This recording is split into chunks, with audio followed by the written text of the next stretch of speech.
Freya. My motto. Okay, so I want to welcome you back. That's the first of 2 seconds that we're focusing on issues of presidential power in domestic affairs. I believe that the conversation may well be continuous with the prior one in some sense, but some of the topics will be specific and different from what we heard earlier and from what we'll hear later as well. Our panelists are all distinguished participants in the making of law, and two of them are in the making of law. One distinguished in analyzing the U.S. legal system. Who's making the law? You. No, interpreting the law, Marty. So Martin Lederman of the Georgetown Law Center, Richard Lazarus of Harvard Law School, and Nolan McCarty of the Department of, is it called Politics at Princeton? It's called Politics. Politics. Federal Wilson's against political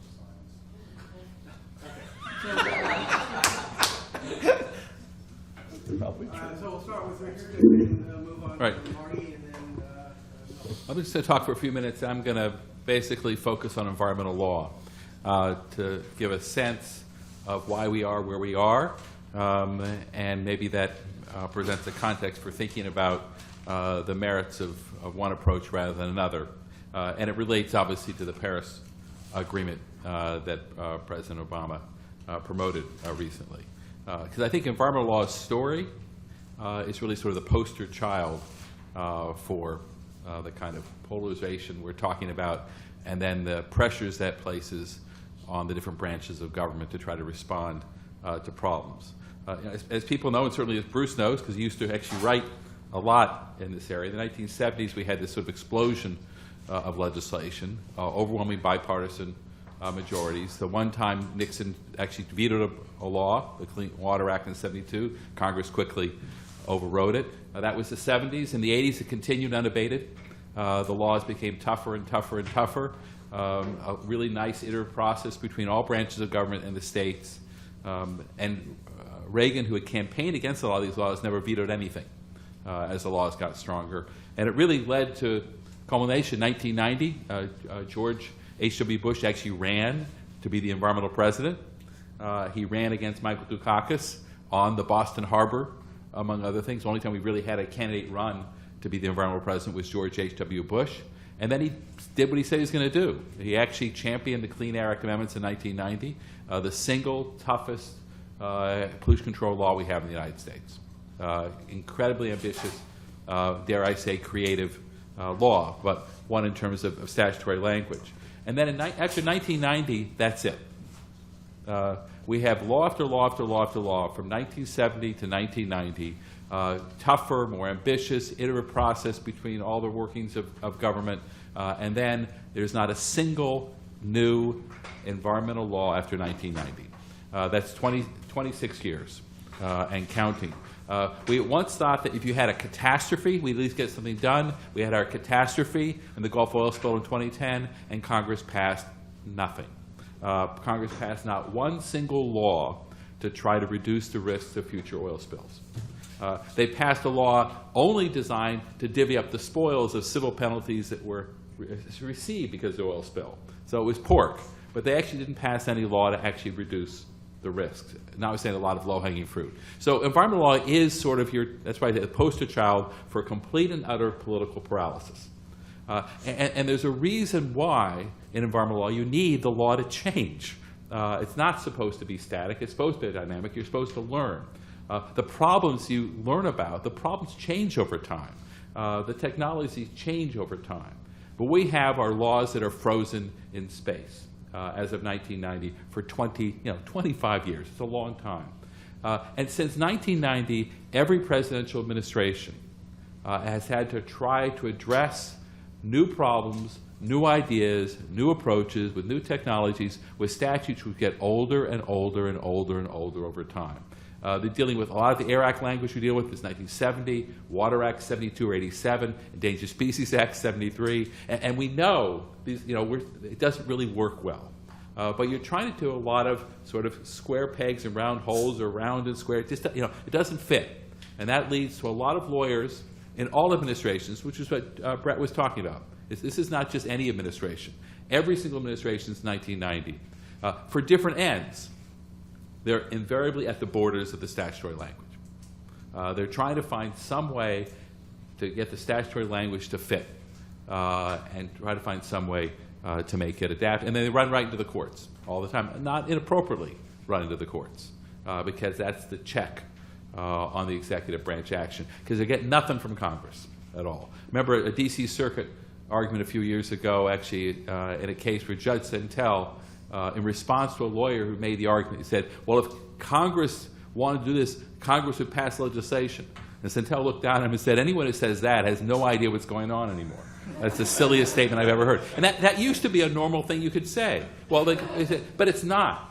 So judges now, that's why judges actually have to think about that they don't necessarily think that there's a default, that really Congress will step up to the plate. And the question is whether that changes judicial role at all, or whether the court should instead adhere very strictly to very narrow notions of statutory language. The Clean Power Plan, which is sort of Exhibit A for this, but not the only exhibit. It's its most recent exhibit, and this is the premise of the Paris Agreement. And the Clean Power Plan, which is probably the nation's most ambitious environmental rulemaking ever. It's EPA's promulgation in October of regulations under the Clean Air Act, relying on language passed in 1970, to regulate greenhouse gas emissions from existing fossil fuel plants, the single largest source we have. Obama administration pushed that out really hard. They pushed it out in October because it had to be out in October before Paris, because Paris would not happen unless the United States actually had a formal commitment of some kind to do something. No, the rest of the world was going to do nothing until the United States, because we're the largest single source of greenhouse gas emissions historically, not annually, but historically. Most of the greenhouse gas emissions up there, they're ours at this point. So unless we made a move, nothing was going to happen. So they made the move. As Jack said, they did it through, in Paris, a political commitment, not a legal binding commitment, which would require Senate ratification of a treaty. But the political commitment is only as good as the rulemaking. So it depends. So if that political commitment doesn't hold, the rulemaking doesn't hold, the political commitment will go away, and the rest of the world will begin to wonder about our political commitments as opposed to our legal commitments. So that notion of use of political commitments might not work so well in the future. And at issue in the Clean Power Plan litigation, I should acknowledge I filed a brief yesterday in the case in the D.C. Circuit. So I'm a counsel in that case, as is, I think, almost every single lawyer within 200 miles of Washington, D.C.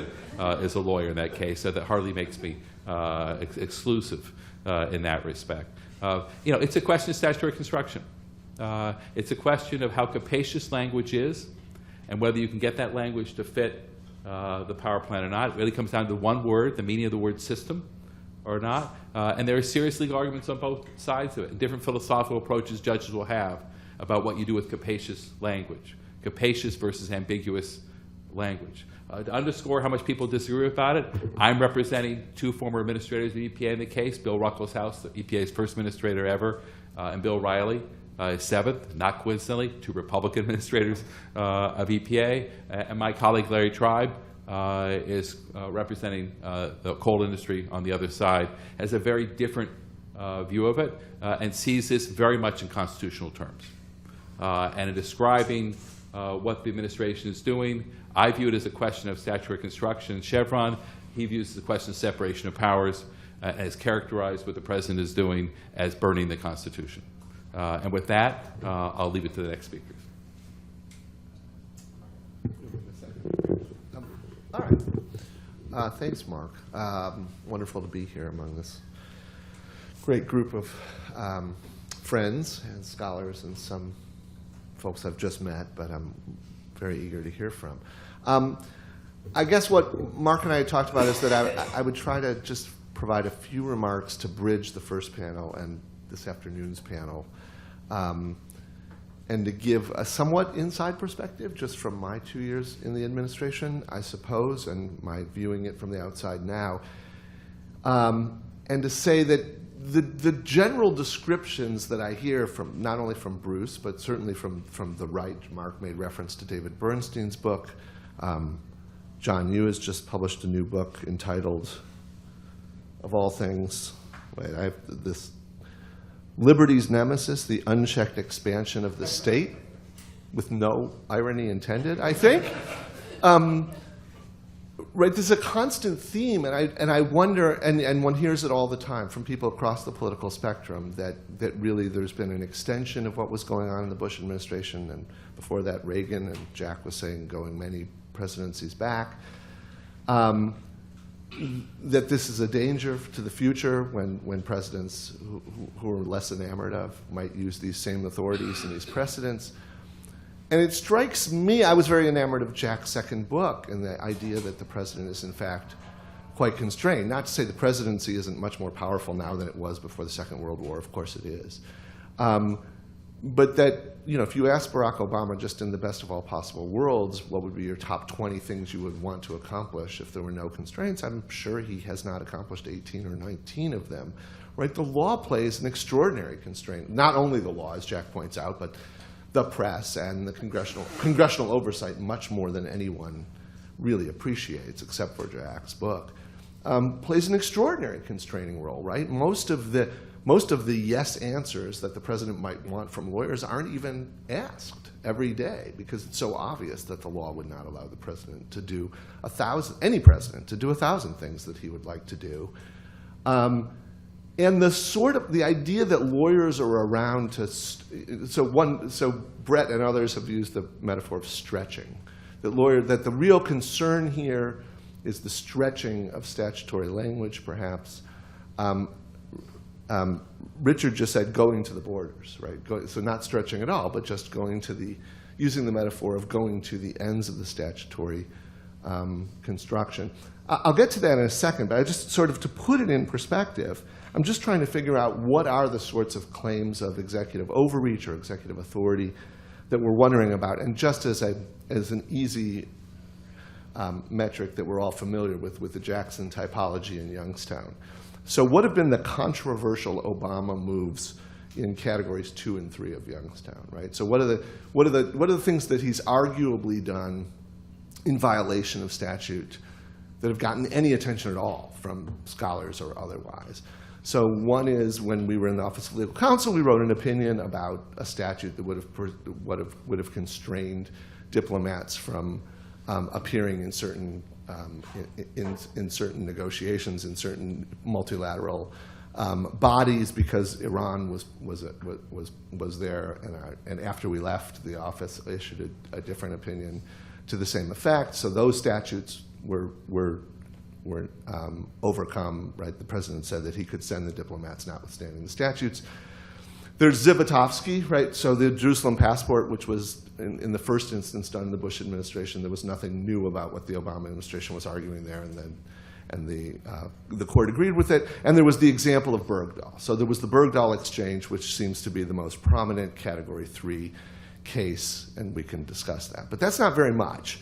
And then in Category 2, it seemed to me that there's the initiation in Libya, in which the government, whatever you think of the OLC opinion, allowing the president to start the campaign in Libya with Security Council authorization, it was a much more constrained opinion and much more constrained theory than the Bush administration and the Truman administration's sort of you can do anything you want. And that was very deliberate, to say that there were certain things, sort of such as total war, that couldn't be done unilaterally by the president.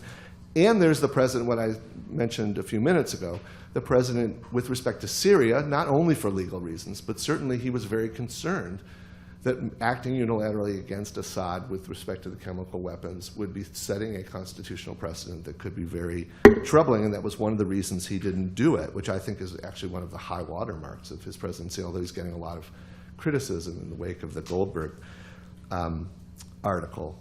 The first few days of the actions against ISIL in Iraq, where the theory was protection of American forces and others, American personnel in Iraq, but just the first few days.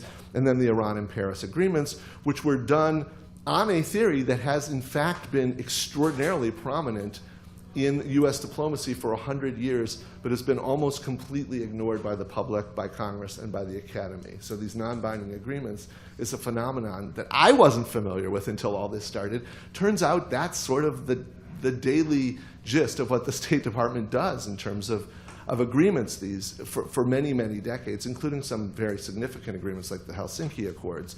These are obviously more momentous than almost all such things, but it's not a new phenomenon. And that's about it. I sent this list to several folks who have been very critical, including Jack, saying the president's used a lot of authorities here. And I can't think of any other Category 2 or Category 3 cases. But there's 100 cases where there's accusations that statutes are being stretched, that there's creative lawyering going on to construe statutes beyond what is reasonable, or maybe just up to the borders. Now, I agree. There are cases, including the hostilities question in Libya, where I just personally, as far as I know, disagree with what the administration has done. But there's not a lot of such cases, and I think that case is an important one. I think in most respects, the authorities haven't really been stretched beyond reason. But what has happened, and maybe I want to hear what Mark has to say about this as well, maybe this is a form of hardball. What you learn quickly as a government lawyer is not just to say yes with some clever statutory argument that doesn't really pass muster and that you couldn't run by Judge Kavanaugh and have him at least take it seriously, right? A good lawyer would be, yeah, we have integrity here. We want to do the sort of thing that would be an argument that might pass muster. It might not. It might be controversial. It might be cutting edge and a close question. But that 99 times out of 100 is what goes on in the administration, right? But what's happened is that long-standing statutory two things I want to point out. One is, more than people realize, in the negotiation of statutes as they're going through the legislative process, the authorities are being the groundwork for these authorities and these assertion of authorities are often being negotiated and put in there quite deliberately by executive branch agencies and members of Congress, oversight committees, that might never get exercised. But the statutes are actually written with a degree of breadth and ambiguity and exceptions that often don't get seen, but that are really waiting there for the occasion to be exercised in case. And that's quite deliberate within the legislative process. And then they're exercised in uncontroversial ways for a long period of time. And no one says very much about it, and the oversight committees are basically happy with it. This is the case with respect to the immigration statute that the next panel will be discussing. The idea of deferred action and of work authorization for deferred action has been going on for an awfully long time without anyone complaining about it. But then you basically take this authority to its border, right? You assert it in a way that's more aggressive or more consequential than other assertions have been, but is really just the logical extension of what has been largely accepted without much debate for a long time, which gives Congress, at least in theory, the ability to push back and pass legislation that limits the president, as this Congress has with respect to Guantanamo and other matters that have been deeply corrosive to Obama's desired way of dealing with this armed conflict. And so that's what interests me the most. So Judge Kavanaugh is concerned about what he sees, maybe from the bench, as too creative statutory interpretation that's too creative, that's pushing it too hard, and that somehow there's a lack of fidelity to a deal that had been cut in a previous Congress between the executive and the legislature. I'm not sure that happens as often. Maybe it seems that way because you're getting the really hard cases. From the inside, it doesn't feel to me as though that happens that frequently. But of course, in the very high-profile cases where it does, like Libya and the war powers, those end up being the cases that get all the public attention. So the last point I want to make is sort of from the last panel. What's the meaning for the future of all this? Bruce said, I care more about the future. It's the high-profile controversial cases, like the 60-day clock interpretation, that sort of become the narrative for the future, I suppose, unless unless a counter-narrative is being written that actually explains, as Jack's book does in large respect, that the president is being constrained. You know, Jack's Exhibit A of this, right? Jack went in and constrained the president with respect to the most important policy initiative that the president said would cost tens of thousands of lives. And Jack said no, and they didn't do it. That's, you know, it doesn't usually reach that level of drama. But that happens every day in much less high-profile settings. And so my sense from the inside is that there are these constraints, that the statutory interpretations are not as frequently so aggressive as it seems like from the outside. And what worries me, but I don't know whether it's to worry about it, is that if the narrative going forward from the left and the right and otherwise is all presidents today are going, you know, construing statutes or their constitutional powers to go well beyond what is reasonable, that is problematic whether it's true or not, because that's the sort of the narrative that's being set up. Everyone thinks that lawyers go into the government and will tell the president yes no matter what the question is. I don't think that's remotely what goes on in the executive branch, but I worry that that narrative will encourage that kind of conduct going forward, almost a cynicism that's developing that I want to push against. But I have no reason for any of you to believe me when I say that that's not the way I think the government works, except to say it as frequently as I can.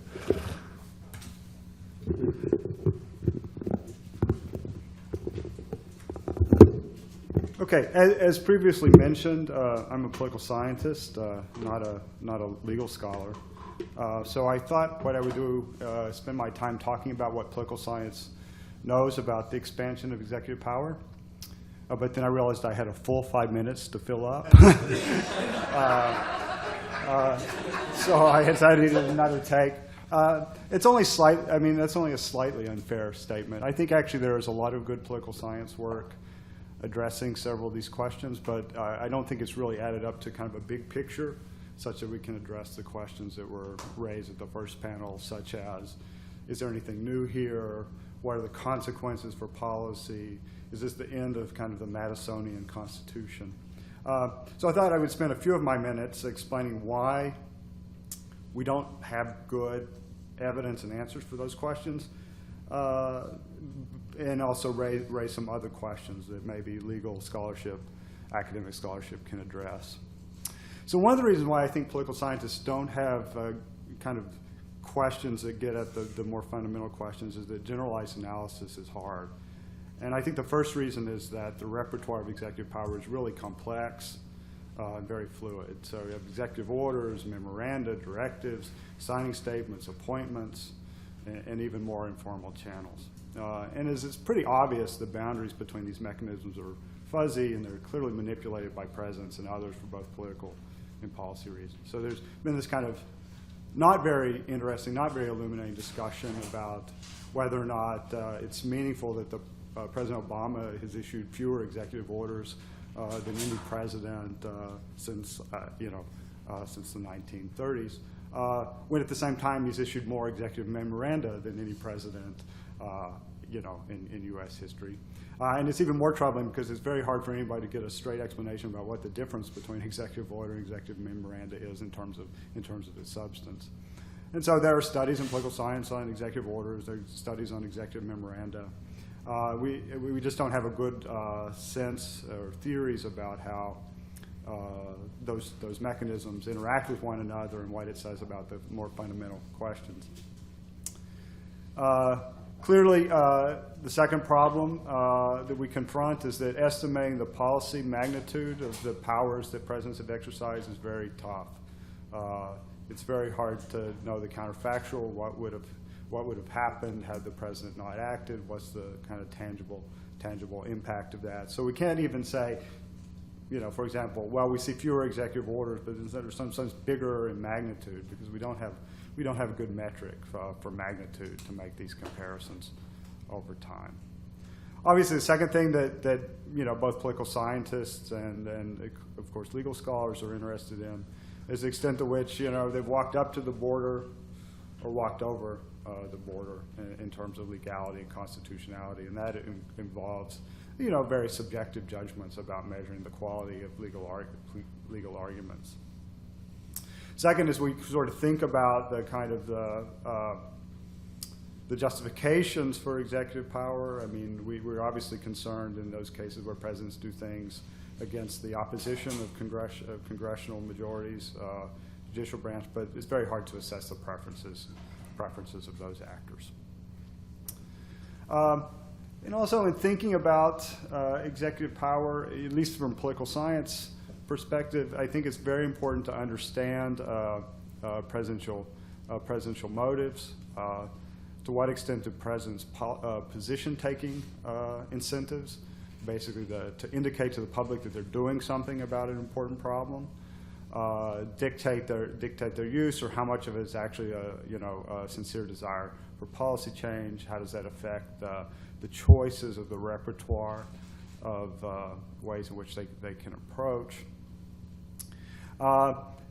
And then I think we should spend more time thinking about talking about a couple of kind of other important questions. One is that when we talk about executive power, I think in the discussion so far, and this often happens, I think, in the political science literature as well, we sort of think about it in terms of kind of a relative power type of arguments. If the executive branch gets more powerful, then the judicial branch or the legislative branch becomes less powerful. But I think one area which we can have a discussion is the sense of absolute power. Right? It may well be that the expansion of the exercise of executive power is in some sense a reduction, is due to a reduction in the absolute power of the executive, and therefore the only way that they can minimize the impact of that decline is by trying to assert more relative power. And then finally, I think that the fundamental question that should be asked is the extent to which executive action increases democratic responsiveness. Clearly, in our Madisonian Constitution, by design, there's a lot of gridlock even in the best of times. So, as an example, a recent study by a colleague of mine, Marty, finds that when 90% of the highest income Americans support a policy change, and that policy change is not opposed by voters of any other income group, the chance that there'll be a policy change in that area is less than 50%. So there is a kind of a fundamental low-level responsiveness in our system, and so in terms of doing the evaluation, the norm evaluation, we have to think about whether executive action is justifiable in terms of that low baseline levels of democratic responsiveness. So let me say a few things about, again, this will be more thinking about how I interpret what's going on. Much of my work, perhaps some would say too much of my work, has been in the study of congressional polarization and congressional behavior. The bumper sticker version of my research is that Congress has been polarizing dramatically since the mid-1970s, and has kind of reached levels of partisanship and ideological division that the United States hasn't seen since the early part of the 19th century.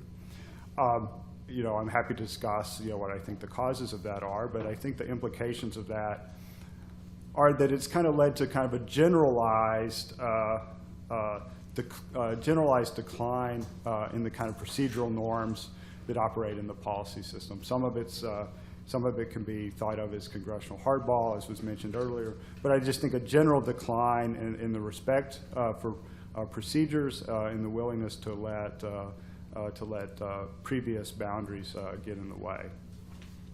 So here, based on my work and the work on others, here are some things that I think can be clearly associated with an increase in polarization and partisanship that are relevant here. We have increasing delays in the confirmation of appointments to executive and judicial posts that's pretty directly related to partisanship, and therefore a response from the executive branch to use recess appointments, to use recess appointments more vigorously, and then a response from Congress to try to innovate on their procedures to make that impossible, and then ultimately ending up in the court. There's been more attempts within the executive branch to centralize power in positions that are not Senate confirmed in order to deal with that. But then, as a consequence, there's more vacancies in both executive branch agencies and courts, therefore lower capacity. So it's consistent with the argument that perhaps what we're seeing is kind of a decline in absolute power in a contest over relative power in this negative sum game. We've seen a major breakdown in the budget process, increasing use of continuing resolutions for extended periods of time, delay of appropriations, which is a consequence of just simply the breakdown of the congressional budget process, which has led to much more centralized bargaining and negotiation over omnibus bills, which, again, takes a process that was much more decentralized, turns it into one of negotiation between the executive branch and partisan leaders. Then, of course, gridlock, what's happening in environmental policy is a perfect example of this. We don't see legislation or major legislation or revision of statutes to the same extent that we had before, which obviously leads to greater demands for executive order in memoranda to kind of to try to solve new problems as they arise when the kind of statutory process is no longer as easily available, which is going to lead in, I would argue, leads into the topic of the next session, kind of the role of non-enforcement and waivers as a way of dealing with gridlock.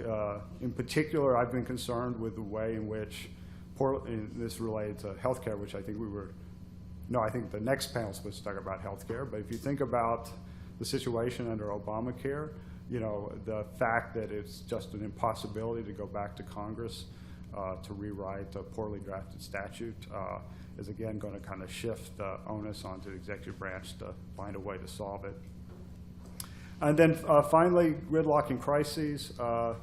Now, I mean, obviously we've always wanted an energetic executive who could act somewhat autonomously in crisis, but I would argue that even in crisis times, there's been a move toward the administration moving without congressional support. So, and perhaps for good reason, if we think about Congress's role in the financial crisis, it was just a total disaster going to Congress for TARP the first time.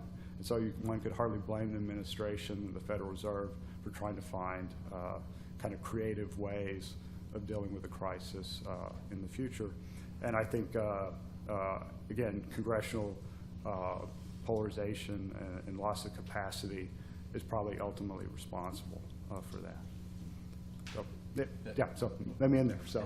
Yeah, I just want to say a couple things as a follow-up. I think it's important to think of it the way you're talking about. This isn't really a question of sort of an executive branch necessarily trying to circumvent Congress. You almost have, as a practical matter, one branch of government has dropped out. They just dropped out. And the problems are still there. And you actually do need somebody to step up to the plate and try to address the problem. And some problems can just be delayed. Some are crises. The climate change issue is one which most people think is a crisis. It's not as though time is neutral. The longer you wait to try to address the problem, it doesn't just get a little bit harder to address. It gets parabolically harder. You actually have major things can happen which you actually can't undo. So there's a real cost. And so what do you do when one branch completely drops out of the picture here? I think that's the way, at least I like to think about what the executive branch is doing. And I'm not saying that they're being unlawful, but I understand why they're being so aggressive. I mean, they tried to go to Congress. They tried to get Congress to pass something. Congress wouldn't pass anything. So what you see them doing, and then courts have to figure out what they want to do about it, how courts want to respond to it. Because what you often have is language which was passed a long time ago. And the language is, as you say, very broad. Deliberately broad or capacious. But what you can say is it's quite clear that when Congress passed that language, they weren't thinking about this at all. Not at all. They weren't thinking about the problem, and they weren't thinking about this solution. So if you base it upon original meaning, original intent notions, clearly it's unlawful. But if you instead say, well, this is language which now we can take this same language, it's not different rather than constitutional law, you can take this same language and give what we now know, can this same word mean something different? than it meant before. That's what these cases are about. One can have a serious disagreement about what Congress' intent was and what courts should do in reading that language, whether they should allow the language in effect to grow on its own, or whether you have to be based on the original intent and what they were thinking about at the time. And these are, I think, very serious disagreements that judges have about it. I mean, I can tell you that in our case, the Clean Power Plant case, Larry Tribe, in his own wonderful way, refers to what EPA, President Obama is doing is not just stretching.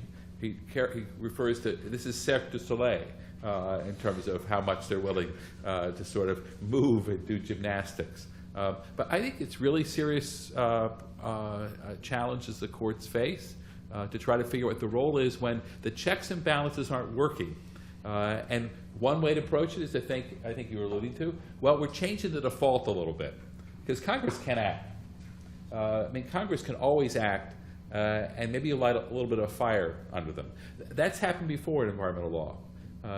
In the 1970s, we had no statute deal with industrial water pollution. They took a statute passed in 1899, the Refuse Act, which they weren't thinking one whit about industrial pollution. They used it, the courts endorsed it, and then Congress responded by passing a comprehensive law.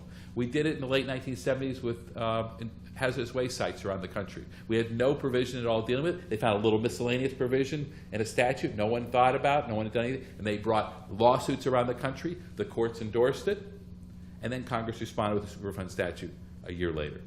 So it changes the default a little bit, and the question is whether we have to think about separation of powers maybe a little differently.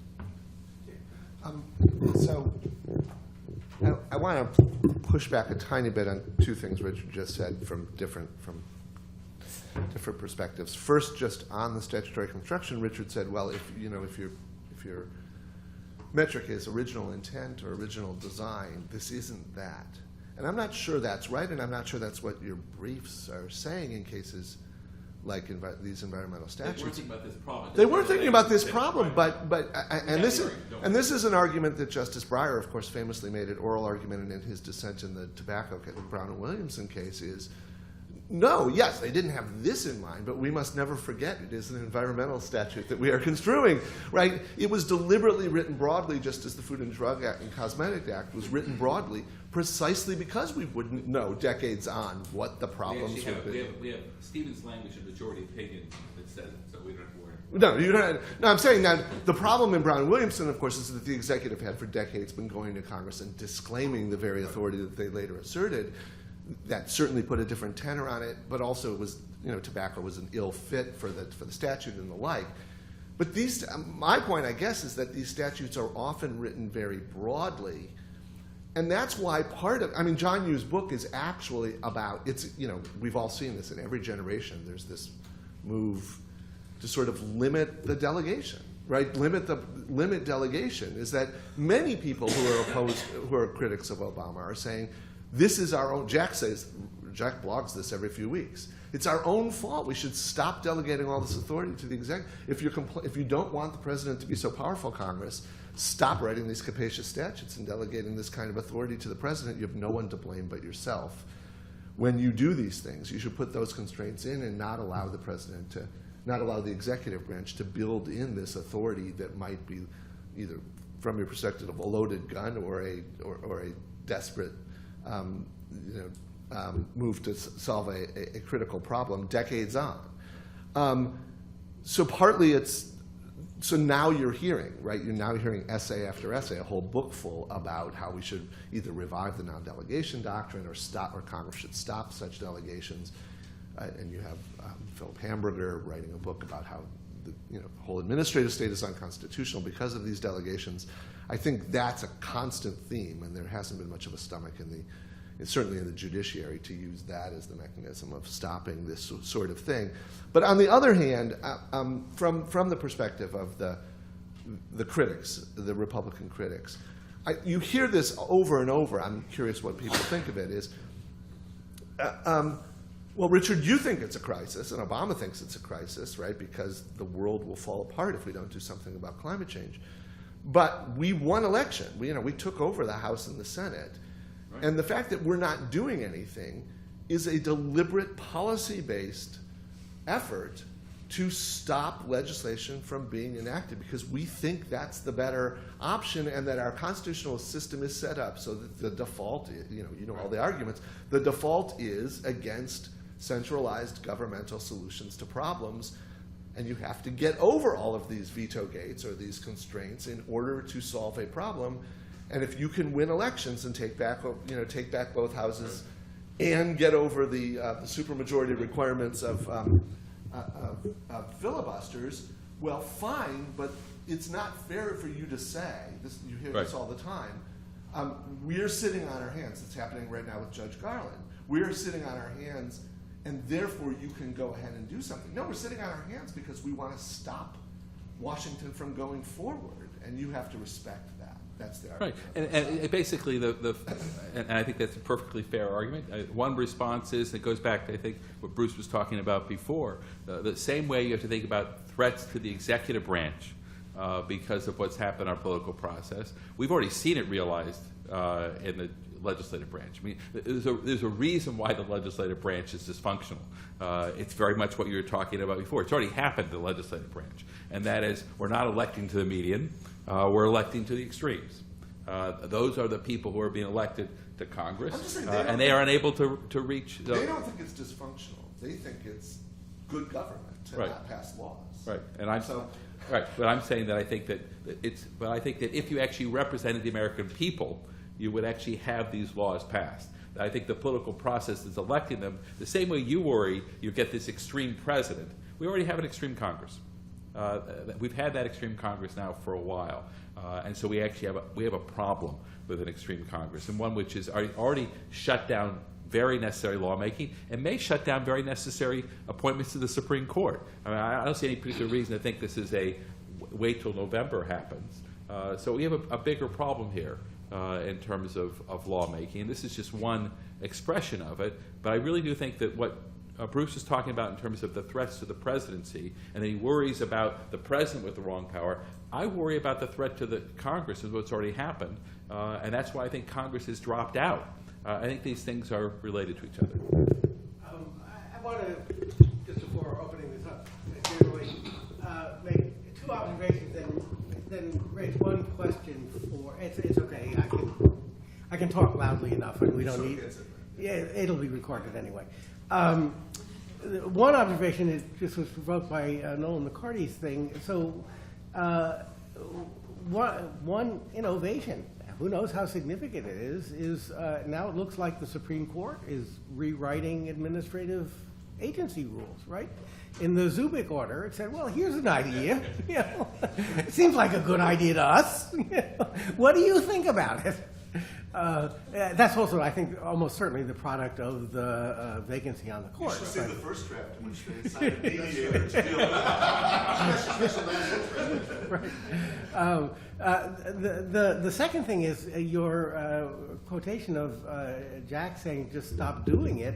The problem is they can't stop doing something that was done 30 years ago in 1970 or 1974. It's done. So there is this statute, the Clean Air, Clean Water Act. It's got this language. Sure, they won't do it again, but it doesn't help at this point to say, Well, the Iran deal is a good example of that, Mark. So Congress could, at any time in the last 100 years, have said to the executive branch, "What are you doing with these non-binding agreements, circumventing both the Senate and the Congress and these things?" There was one tiny little movement to that effect in the late 60s that petered out after about a month in Congress. And they could do it here, right? They could start trying to pass legislation, certainly when a Republican president is elected, that says the president may not enter into non-binding agreements of the following nature, or we're not giving you these broad sanction withdrawal powers within the new, right? They could make it part of their agenda, I suppose. And there's a reason not to, because, I forget who said this in the last panel, if the next president comes in and repudiates these agreements of the United States, it will be devastating to the United States' position in the world going forward as the chief negotiator of multilateral agreements. And maybe there's the stomach of a Congress one day to actually put the United States in that position. But boy, that's a pretty dramatic step to take away that authority. It would have dramatic consequences, and every diplomat in the State Department will be lobbying heavily, and probably most of American business would be lobbying heavily against a president and a Republican Congress ever doing such a thing. I want to raise with Richard the old statute, new problems thing. Not really on the merits, or I don't quite know how to characterize this, but it's provoked by Judge Kavanaugh's earlier observations about statutory interpretation in general. So what the old statutes, new problems does is highlight the tensions among different ways of different accounts of permissible statutory interpretation. So it's reasonably clear that the stretching of the statutes, whether it's that the application of old statutes to new problems is not compatible with original intent ideas. It's not compatible with ideas that statutes are deals struck at a particular time, or you have to do some work to get it. So the deal has to be, we're going to solve these problems and then kick the can down the road for other problems, the nature of which we actually don't understand now. That could be the deal. I mean, but you have to work it out. It may not be incompatible. It's probably in some tension with ideas that statutes should be harmonious, complete entities, precisely because of the square peg in the round hole problem. It may not be incompatible with ideas about original meaning of the statutes. So it's just an interesting phenomenon to figure out where it places on the table in reasonably dramatic ways long-standing questions about how you go about interpreting statutes. I think that's all right. I mean, I don't have anything to disagree with any of that. I mean, and I can make the argument, which we do make in the brief, that Congress deliberately made it capacious. But that's my advocacy argument. That's a good advocacy argument. I know it's a good. Well, he knows it's a good advocacy argument. But it doesn't really answer the full question and pretend that they really meant to delegate things for all time. It's a question whether you think the language can adapt to new facts or not, because it's capacious enough on its face. But I think it's a serious legal issue. Nolan, looks like Oh yeah. Yeah. On this point about, I guess the point about put names on it. Republicans were elected not to pass laws, and therefore, that's a legitimate exercise of their power. I don't completely disagree with that, but I think, follow up on this last discussion, if you take interpretation that statutes can only do what they were directly intended to do at the time they passed, I think you create an asymmetry in that one type of majority can get what it wants by not passing laws, while another type of majority is required to pass laws.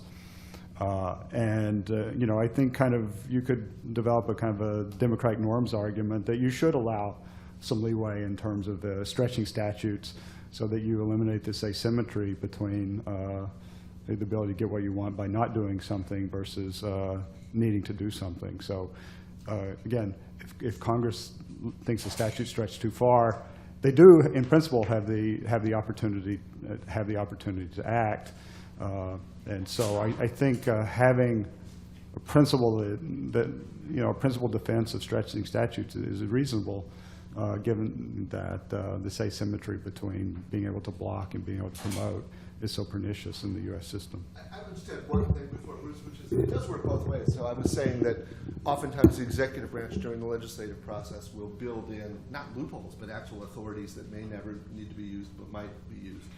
Congress, too. So what created the recess appointments conflict was that Congress built into those statutes for the NLRB and the CFPB provisions that those offices could not operate without either a quorum or a confirmed head, thereby giving future Congresses the authority to sort of stop the thing in its tracks if they were to refuse the confirmation process. So it's a complicated, very multivalent process that goes on in the creation of these statutes that give both houses or both political branches some powers going forward to deal with the statutes and the problems they might create. I think we should make a distinction between different kinds of statutes, and I think that should be the next wave of theory of statutory interpretation, and different philosophies of statutory writing. So we have come out of the New Deal with model statutes like the SEC Act or the NLRB, very short statutes, really, and empowering administrative agency to adapt with the times. That's the point. That's the point of expertise, as it were, with some basic principles, et cetera, and so forth. So that, and now the distinctive and interesting feature of the environmental statutes, even though the claims for expertise actually are stronger in the environmental area. The philosophy of statutory writing at the time, in the late 60s and early and 70s, shaped in part by the experience of civil rights acts and things of this kind, is micromanagement, congressional micromanagement. Because Edmund Muskie, and just to get back to the actual thing that's generating it, Edmund Muskie is running for president against Richard Nixon. And Richard Nixon creates the EPA to get Edmund Muskie out of ownership of the environmental issue. And then Edmund Muskie is pushing this enormously elaborate statute to show that he's tough. And there are any number of action forcing provisions, all of this kind of stuff. You don't see that in the NLRB. So we have this paradox. It isn't old statute. I mean, it is old statute, new statute. But this is a paradox that the style of statutory writing of the 70s and 80s is elaborately detailed, and the actual mode of expertise is stronger there than, let's say, the National Labor Relations Act. How are we going to get out of that one is a fascinating question. Now, that's very different, it seems to me, let's say, from the War Powers Resolution 1973. Here we see something a different kind of statute. Here they are reflecting on the fact that, and very self-consciously so when you read the legislative history and all this, that the war power allocation of powers between the President and Congress that was appropriate for a bunch of liberated colonies on the borderland of the great powers of Europe is no longer appropriate for a governing power with one of the two at the time leading world powers, and with NATO and other military obligations. And how are we going to update the foundational principles? You just see this all in Frank Church and all to this dramatically new situation. That's a completely different function of a statute from how we're going to regulate a problem. So, and I think that the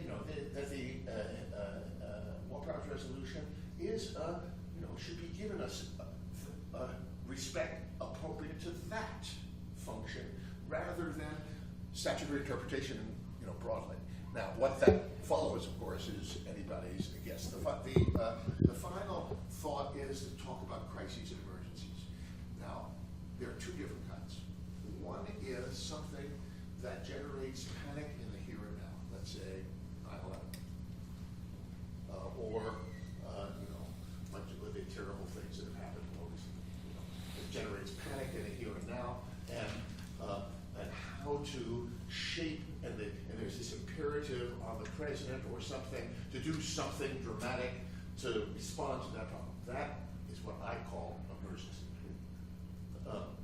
Then there is this other topic.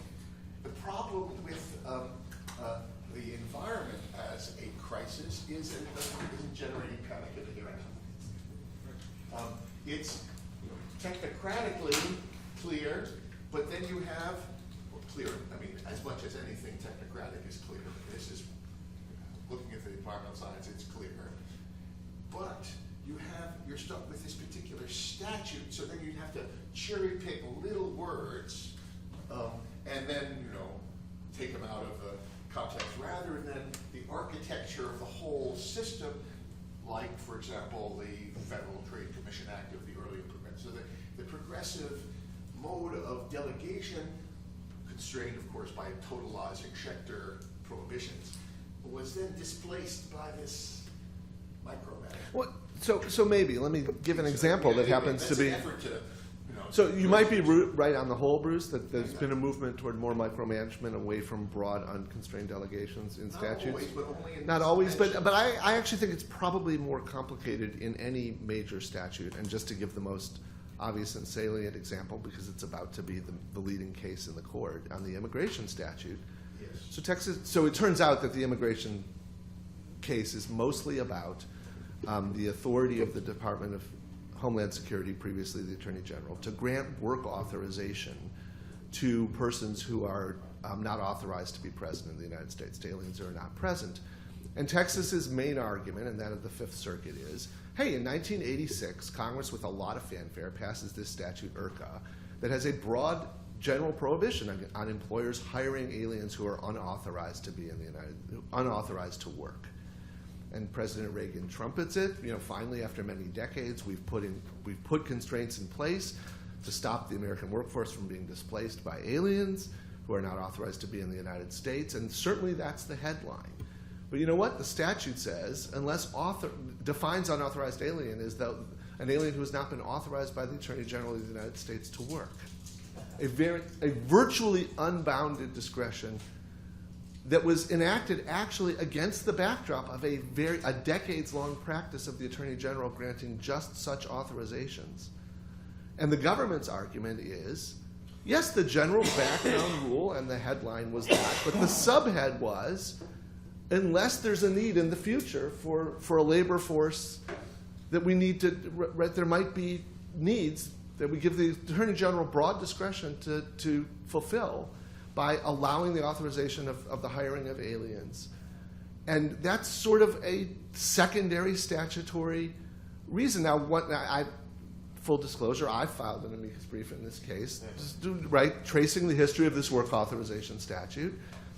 And what seems clear to me that what was going on, it's not clear because unfortunately all the notice and comment documents appear to have disappeared, right? In the move of the INS from DOJ to DHS, we don't have the notice and comment. But for years, the Chamber of Commerce and the entire business community is lobbying Congress, while on the one hand there's all this lobbying to constrain employment of so-called illegal aliens, there's, I think, this sort of sub rosa quiet lobbying going on in the business community saying, but make sure you leave this release valve in there. Don't cut it off altogether so that we'd have to go back to Congress to amend the statute. Give the Attorney General the authority to authorize the hiring of aliens when necessary. And I suspect that that's what was going on. It was a compromise, right? There's a release valve built into the statute for exactly these purposes that was meant to reflect a long-standing practice. And that turns out substantively to be the principal issue of dispute in the case before the court now. And I suspect many statutes are of that form. Well, I do think that the aim is, to have a notion of different. We have an activist regulatory state. We have different rationales. One, for example, the immigration control has its own distinctive rationales. Then there are redistribution statutes. Then and we should be integrating our understanding of how to interpret these statutes in the light not of merely little words and how much give we should give, but rather what are the characteristic pathologies that are generated in each of these dimensions of activist control. I don't want to comment on this particular one. I do want to say that is important to me. It isn't the deal, there are two different dimensions. One, the public justification for a large action that is genuinely understood by the mass of the American people, and then all of these little deals by White House and lobbyists. They don't have, in my view, the same status in statutory interpretation. So, Michael, David, and Charles. So, mindful of Bruce's important distinction among kinds of statutes, I wonder whether the following might be helpful. So, in a number of places, Dick Posner has said that unlike judges who purport to be more formalist and begin with the statute or the precedents and then try to purport to reason to an outcome, what he does when he has a case is he asks himself, what's a reasonable solution to this problem? And then looks to see whether there are any formal legal materials, statutes, precedents, etc., that block that solution. And if not, then he writes the opinion in a way that makes it apparent. And this is Sort of like the order in Zubik, right? So this is non-standard. Although it's what he believes most of his colleagues are really doing. Okay. I wonder whether this is actually a better characterization, both descriptively and normatively, of statutory interpretation in the executive branch. Right? That is, you find there's some problem out there. You think, what are we going to do about this problem? And now you go and you look to see whether what you want to do is, first of all, not blocked by any statutory prohibition, and second, can plausibly said to be authorized. And if it is, does it make sense? You know, is that a more justifiable approach in the executive branch than the judicial branch? So, just a question. Just on this and then, David, your description of Judge Posner's description of his decision-making process is another one of these, gee, there's nothing new under the sun.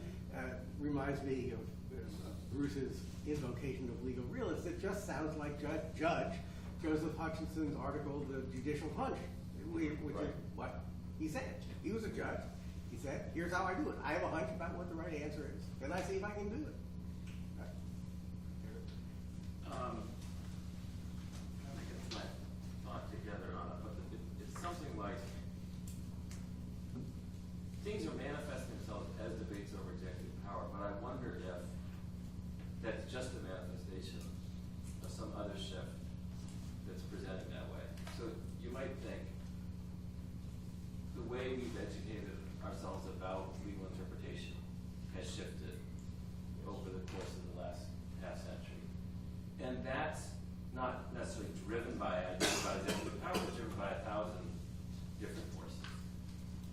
And one thing that has really developed is the idea that statutory interpretation is a thing that one does just generally. So any statute is just presenting a question of statutory interpretation about which there's rules, and then you do it. You wouldn't care about the statute. At that level, the whole enterprise of statutory interpretation, you might think, is in a sense anti-purposive. Just as a way of even thinking about it. Then within it, there's a debate about purposive protection, but the first move that we would think about it this way is in some sense a challenge to the legal process idea or the purposiveness idea. What Bruce is then suggesting would be a different way to think about it would be the APA is a totally different thing than the Civil Rights Act and everything else. But of course, that's a purposive move in some sense, just from the get-go. But the reason I say it is, and this just goes back to early debates between the Federalists and the Republicans about justification and all of that. Certain types of jurisprudential ideas or claims can make debates over executive power seem salient, high stakes in the realm of law breaking and everything. Whereas if one just thought about law differently, it might present as a debate about, is that a good understanding of what we were trying to do with our immigration law? Is that a good understanding of what we're trying to do with our environmental law? And that's very much how Richard's trying to present it. Just another thing, overlay on that might be, well, there's gridlock and polarization.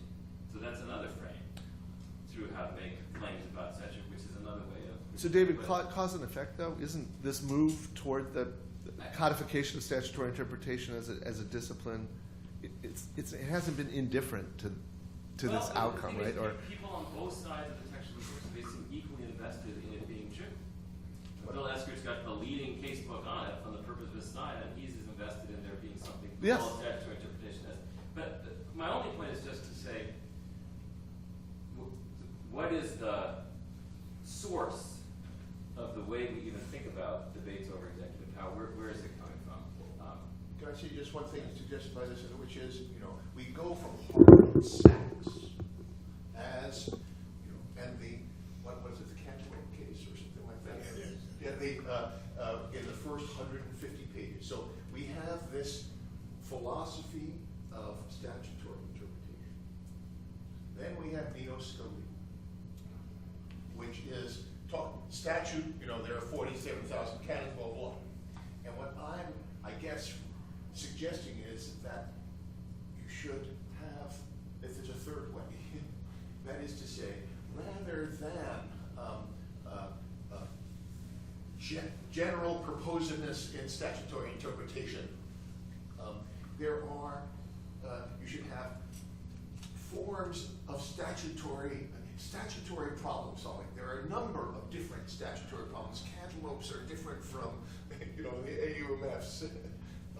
And that you should design so that, and that you should have sort of contextual purposivism. And then statutory rules or the Scalia type things designed for that, so that you wouldn't use the same maxims of interpretation when talking about a problem of externality control, let's call it the environment, as you would for immigration control. They're just like different problems, so that's purposive, but not free-floating purposive. Just one sort of related point to it, which just comes out of Marty's point, because I certainly felt this when I was in the government law. If Brett had a similar reaction, maybe Marty did too. The gap between the headline understanding of our law and our law is significant. It's true of Supreme Court decisions. So we just take Youngstown. Youngstown held the president can't act in Category 3, except it did not hold that. Even in his, he didn't say it. Right? But the Pentagon Papers says that, but then you read the Pentagon Papers, my God, actually, it didn't say that. And that just happens over and over again, and it creates a sense of shock, I think. It lends itself to a claim of clever lawyering, illegality, when there is another story in it, which is, look, that lawyer's being very precise. He actually read the footnote in Youngstown's concurrence, which said maybe the president can act in violation. And that happens, I just think, with a great frequency, and it's just an observation, but I think it contributes to some of this. I mean, I don't know if Marty's account is right in the immigration story, but it's certainly not surprising that in many of these statutes built into it is a safety valve provision, which no one who passed the statute had any interest in emphasizing. So the whole thing is, we've just done X for you, except maybe not. Then that's discovered, that's then understood as an exploitation or a loophole, but it's there. So And in fairness, the Texas and the opponents of the immigration rule are exploiting the fact that the president quite deliberately went out and used the rhetoric of Congress is being obstinate, I am going to act unilaterally, I am changing the law.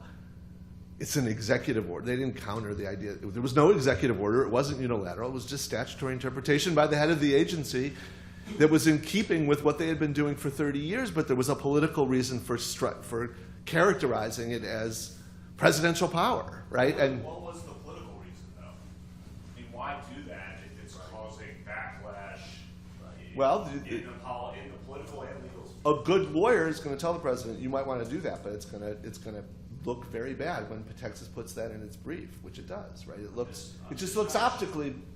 I'm curious about the PR strategy on a number of fronts. Oh, me too. Of saying, hey, we're just going to do it ourselves because Congress isn't acting. Because that does create, to your point about the headline, that creates a, overall impression that may not be accurate. Well, partly because I think there's also, the president is also deeply frustrated with what's seen as the dysfunction and wants to blame Congress for not doing what its constitutional duty is. I think he genuinely believes that too, so there's more than one thing Right going now, I on. know there's a lot going on there, but it does seem like in my background, there's been stories by unnamed White House staffers of we're going to push the envelope and we're going to, and that just creates a impression that I don't think is particularly helpful for them. But maybe that again, I'm where I sit. I got to think about it more broadly.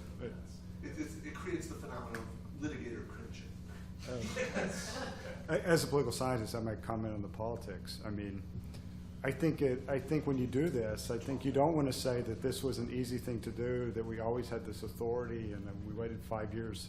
We waited 5 years to do this, given there's a huge constituency within your party, for which that's been the #1 issue for 10 years. So I think the politics of this kind of approach of saying that this was a tough thing to do. I'm only doing I'm doing this over a broken Congress, and I'm stretching things as a way of demonstrating his commitment to a particular constituency that he would not have gotten those benefits from by saying, oh well, we found this footnote, and we could have, if we'd read the statute more closely in 2009, we would have done this in 2009.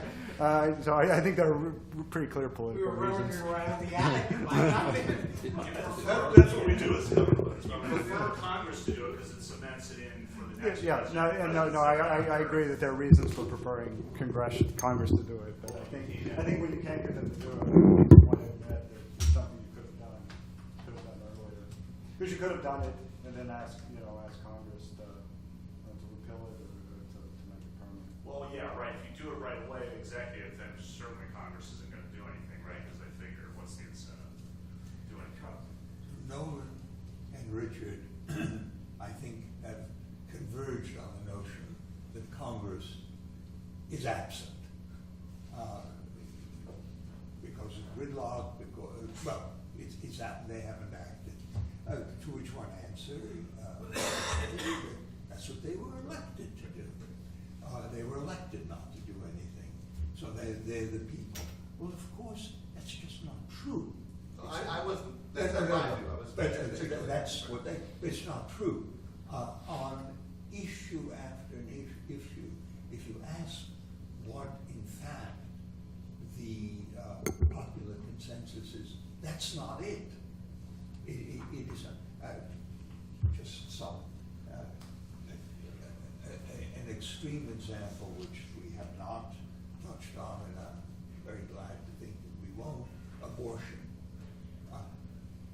The position of the Congress is completely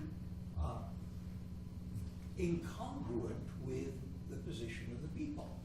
So that's it. The notion. So there are 4 actors here, I would like to say. You have the people, and somehow they are electing a Congress which does not reflect the popular mood and the popular wish. How come? Well, I said, well, that's democracy. But it's not. It's not, because, and here we have the courts, in 1974, Congress, responding to a popular reaction, passed the FECA, and it said money in elections has gotten completely out of hand, and we want to do a number of things. We want to limit the amount of money that people can spend, that people can give to politicians, and we want to limit the amount of money that politicians can spend in an election. And that was a statute, and the Congress, the Supreme Court has been busily dismantling that regime. Now, maybe it's a bad regime. It's interesting. It is a regime that exists in every other developed democracy. So there it was, enacted by Congress at the behest of a popular consensus, and the result of the Supreme Court's continual dismantling of that arrangement. First in Buckley, then it accelerated in this particular Roberts Court. You have a situation where, well, the situation we have now. That makes it a little bit complicated to tell Bruce's story. Bruce's story is, here's Congress, which is, after all, the Democratic branch reflecting the will of the Democratic people, and they act or they don't act, and the president is unfaithful to that. It's not quite. The trouble is that story's a myth, because the connection between the Congress and the people is problematic, shall we say. And Congress tried in 1974 in a way completely congruent to what every other industrialized democracy does, to make it more congruent. And they have not been allowed to do it. And it's going to get worse and worse under, well, maybe it depends who the fifth justice would be. So there definitely is that, Charles, right? So in many of these respects, I think this came up in the last panel, the current president thinks his policies, a huge percentage of them that have been controversial, reflect the majority views of the American public, even if they don't reflect the makeup of the United States Senate and House. Now, I think it's less, I agree about campaign finance reform, but more about the constitutional structure of the Senate and the way state houses are partitioned. House districts, but whatever it is, I think that's right. But in fairness to the other side, they haven't quite been hiding the ball. They campaign quite openly. Ted Cruz is like, they're just competing with themselves. They're running out of fingers. The number of agencies that they will shut down in Washington if they are elected, right? They run quite conspicuously and openly on the idea that we want to shut down the system in D.C. Or many of them do. They are campaigning. Ted Cruz and Donald Trump are campaigning to whom? They're not campaigning to the general public. Right, and they're not campaigning to 50. That's right. They're not campaigning to 51%. They're campaigning to. That's right. And who is it that Ted Cruz campaigned to? He campaigned, first of all, to his super PACs. That's who. I mean, without the super PACs, Ted Cruz would not be where he is. Now, Trump, interestingly enough, is a much more popular. Oh, absolutely. Much more popular, and incidentally, he's a heretic in his party. I mean, he believes in Social Security. He believes Healthcare. He believes in trade. healthcare. He believes in abortion. Not this week, but it's very. And he's the only one who is, in fact, not spending his own money. So it's a remarkable situation, but it's one, I think, which the Supreme Court has gotten us into in the face of a congressional statute. It's not as if it just happened. I had a thought about the headline versus details question that Marty and David raised. And I can't quite formulate it clearly, but it's that the problem, to the extent that there is one, arises out of a certain kind of, I don't know what the right word is, popular legal culture. That you can imagine legal cultures, popular legal cultures, in which there would be an understanding that headlines and details go together. But ours appears to be one in which the headline is what people believe the law to be. Now, I don't know what the conditions would be for, that other kind of legal culture, but I would call it, roughly speaking, a more formalist legal culture, popular legal culture. But it seems to me, it's not an observation about the structure of the law. It's an observation about popular understanding of the law. Okay, Bruce, then wrap up. Just in response to Charles, which is obviously you're right about campaign finance reform, but that afflicts the presidency no less than the Congress. I want to emphasize that primaries are also at the very core of the congressional extremism. That is to say, gerrymandering plus primaries means that you, in many, most, I think that the number of closely contested races is down to 40 or something like that. It means that an incumbent's real challenge is to ward off an extremist in the primary. And once again, the Duverger law point applies, and you get Ted Cruz is appealing to the evangelical vote, which is highly mobilized in the Republican Party, et cetera, and so forth. So it isn't surprising, and so there is this common problem of this. Be careful what you wish for. What is the source? In the early 20th century, you had the progressives using the primary initiative referendum as the engine against machine politics. The machine politics was a way of the pros choosing the winners, but of course in corrupt ways and so forth. Then we see a long period from 1900 to 1968 where it was a subordinate theme, the primaries. Rockefeller loses the presidency because his new wife is now pregnant, and it's announced 2 weeks before the California primary, and Goldwater makes it. That's why Goldwater is the candidate.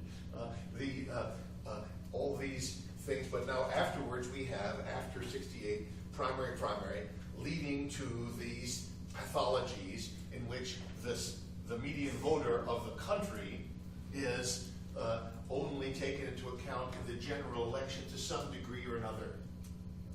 And there is this tension between the extremists, et cetera. So, But more in the median voter is taken into account more in the executive than in the Congress. This is the question, and of course my view is, what should I say?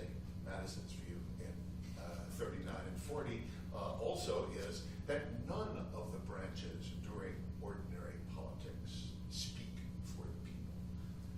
It's only on these rare occasions where there is self-conscious mobilization, as there was in the early 70s, as a result of various and sundry mobilized efforts, that we have these branches actually attending and responding to mobilized public opinion. That's not the case right now. But it might be, maybe this election craziness is a preliminary toward the next few years in which there is much more self-conscious. That goes into the culture point that Mark was pointing. So Heidi, and then if there's wrap-up comments from people on the back. Oh, sure. This was actually something I was just going to say a little while ago in response to Brent's comment about the optics of perceptions, some as a result of things people from the White House and the administration have said about whether it's good or bad PR, or sort of the we're just going to have to go it alone thing. And I do think part of what's going on in this particular moment, although it's broader than that, is and this partly gets to the idea of everyone being pushed to the extremes by institutional factors. Part of what's going on is that you do have Crises and the others, right, who very visibly campaigning to whoever their constituencies are. We're not going to do anything. We're going to shut the government down. And then, you know, you do have, I think, some, what I perceive to be some electoral strategy now on the part of the Democrats in response, saying, you know, look at them. They're not doing our job. Somebody's got to do their job. I mean, I just one anecdote along those lines is on Twitter, right? I've observed this new hashtag, do your job or do their job, about the failure to give hearings to Merrick Garland. So I think that's one thing that's going on, that there's kind of this gamble from Democrats that this is actually going to be helpful optics, at least with the relevant constituencies. Okay, any last comments? Oh, just a couple things. So I just mentioned that much of my day job is explaining why the effects of gerrymandering in primary elections are quite overstated. But I'll leave that for later. I have more sympathy for the campaign finance. But the point I wanted to make is that even if you put aside all these kind of representational issues and just assume that members of Congress represent their constituents faithfully, I think the current system in which it rewards inaction much more than action is something that we have to consider seriously. Now, clearly, in any Madisonian system, there's going to be an asymmetry between inaction and action. But the question we should ask is whether that asymmetry has gotten too large, and whether there are things in terms of kind of the role of the courts or deference to the executive branch to the courts that could be done to kind of offset that advantage of inaction, I think is worth discussing throughout the day. Just a couple of things. One is, I think that the way Mike described, sort of, you start with reasonable. That is certainly what EPA did in Clean Power Plan. There's no question that they try to figure out what they need to reduce by 30% greenhouse gas emissions from existing coal-fired power plants. They need to make that commitment. They try to figure out the best plan to do it, and then they tried to see whether they could do it as a matter of law. And they worked very hard. But to echo something Marty said, they found themselves constrained by law. They didn't just do their wish list. They changed dramatically from a proposed to final. They actually are trying to make it as legally defensible as possible it can be. They know they're going to get judicial review, but consistent with getting the bottom line they needed to get. So I think it worked very much the way you described it. I don't think that's the way I want my courts necessarily to approach it. I like the courts actually to think about legality first rather than reasonableness first. But what I do think is that a lot of what's happening in this area, at least, is exaggerated. And I think maybe Marty said this in different That's my contexts. anxiety. Yeah. Is that And that is that it may be lawful, may not be lawful. It's going to be a close question. I think I think EPA's got a really good argument for it. But they're trying. I mean, no one is really trying to sort of break it, be completely lawless here. They actually are constraining themselves and trying to get the job done at the same time. And whether if they're making a mistake, it's already a question of statutory construction. They're not sort of doing some unbelievable violation of separation of powers. They try to work the language as best they can. They're not ignoring it. Okay, well, thank you very much. There's lunch available outside.